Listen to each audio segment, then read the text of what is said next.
అందరికీ నమస్కారం. నేను మీ బాలసాని అనేది టీడీఎస్ చైర్మన్. భారతీయులందరికీ ముందుగా 79వ స్వతంత్ర దినోత్సవ శుభాకాంక్షలు. ఈరోజు స్వతంత్రం అంటే ఏమిటి? అసలు స్వతంత్రం అంటే ఒక రాజకీయ స్వేచ్ఛ మాత్రమే కాదు.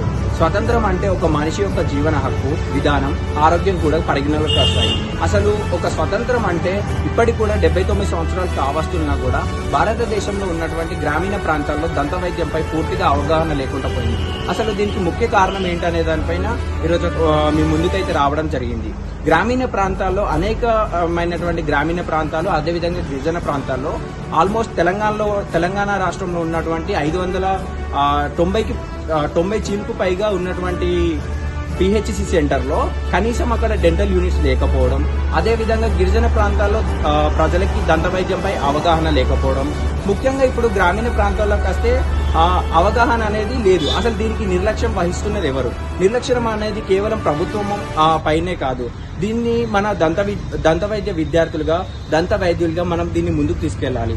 ప్రతి గ్రామీణ ప్రాంతంలో మనం ఖచ్చితంగా అక్కడ ఒక మొబైల్ యూనిట్ ఏర్పాటు చేయడం కావచ్చు, కానీ క్యాంప్స్ ఏర్పాటు చేయడం కావచ్చు, కానీ అదేవిధంగా కొన్ని కార్యక్రమాలు తీసుకెళ్లి ప్రజల్లో ఒక అవగాహన తీసుకురావాలి. దీనికి సంబంధించి ముఖ్యంగా ప్రభుత్వం ఇప్పటివరకు ఏదైతే ఉందో ఆరోగ్యశ్రీ లాంటి స్కీమ్స్ ఏవైతే ఉన్నాయో గ్రామీణ ప్రాంతాల్లో వీటిని ఇంప్లిమెంట్ చేస్తే కనుక అనేక మంది ప్రజల్లో ఒక అవగాహన వస్తుంది. ఫర్ ఎగ్జాంపుల్ గత ప్రభుత్వం ఏదైతే కంటి వెలుగు చేసిందో దానిలాగా ఈ ప్రభుత్వం కూడా ప్రజల్లోకి దంత వైద్యంపై అవగాహన లాంటి కార్యక్రమాలు తీసుకెళ్తే ప్రజల్లో అవగాహన అనేది పెరుగుతుంది. అదేవిధంగా ఇప్పటికీ గ్రామీణ ప్రాంతాల్లో 79 నుండి 82% వరకు ప్రజలకి అసలు దంత వైద్యంపై పూర్తిగా నిర్లక్ష్యం ఉంది.